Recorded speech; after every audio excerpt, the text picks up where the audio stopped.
in this world, you have to not only get people to believe in something new in the state of before and gather supporters. Once that's over, you'll often find that the enemies and the lukewarm supporters will always be the people who said they always knew it was going to work.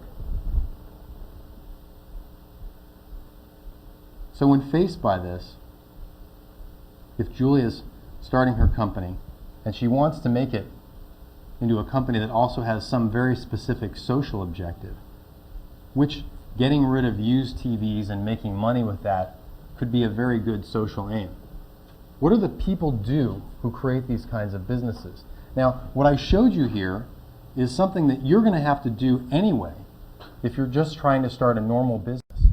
If you want to start a for-profit venture, up until this point I've described to you a set of things that you have to go through. If you want to start a pizzeria has a valley of death. But if you're a social entrepreneur, you have to have a different set of things that you can succeed at. And I think I made this list up in the last couple of days, so you may not find it on a website about social entrepreneurship. But the first one is that you embrace a deeply moving personal experience, allowing it to guide you, like the one that you had here, like the one that she said moved her.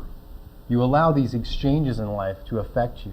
So the handshakes that you had initially, there was no noise in the room, there was no laughing, there was no interaction. It was sort of thank you and thank you. And you can think about how many times a day you interact with other human beings on a level that allows you to go on your way and sort of hello, goodbye, and you can't even remember who you met that day. And social entrepreneurs have some kind of interaction like this. By these things, they are not just inspired.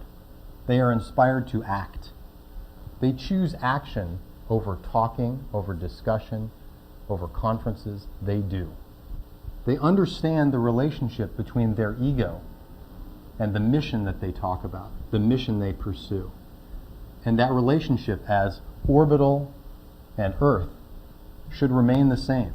They are not martyrs. You can see the look on Bono's face in this picture. It doesn't look like he's really having a great time shaking this guy's hand. But he knows what he wants, right? Doesn't mean he has to go yachting with him, but he knows what he needs and he knows what he wants, and he's a social entrepreneur and he's going to do it. You challenge the common wisdom because you have courage from your convictions, and you have a sense of obligation to spread the word, not only about what you have done or what you are trying to do, but also about the idea that society needs to benefit from the bright minds in the room. Well, why does this matter? It matters because people like this are entrepreneurs. He's a great example. And when I was trying to think of somebody, I was trying to think of who is somebody that you may or may not agree with his politics, but he is definitely doing things that are different. I mean, last night it was really interesting. You could see the enemies and the lukewarm defenders when the pundits were talking about his economic package on TV. You could see people saying, well, on the one hand, he's got almost no votes on the one side, but on the other side, the Democrats in Congress are really not, they're really not happy about the idea that they have to play along with the Republicans because they have the votes. They just want to force their way forward, which isn't necessarily what he was talking about when he stood up and gave his address 3 weeks ago. So I want to ask you a question, and if this was the last thing that you remembered in this presentation and I stopped talking now, I think this is what's really important. The question is, are you living your life in a way that allows you to have those long 7-second handshakes? Are you allowing yourself to come into contact with people, absorb it, and think about how to use yourself to the benefit of society? And I'm saying if you're not, you should, because those kinds of experiences in life lead to this.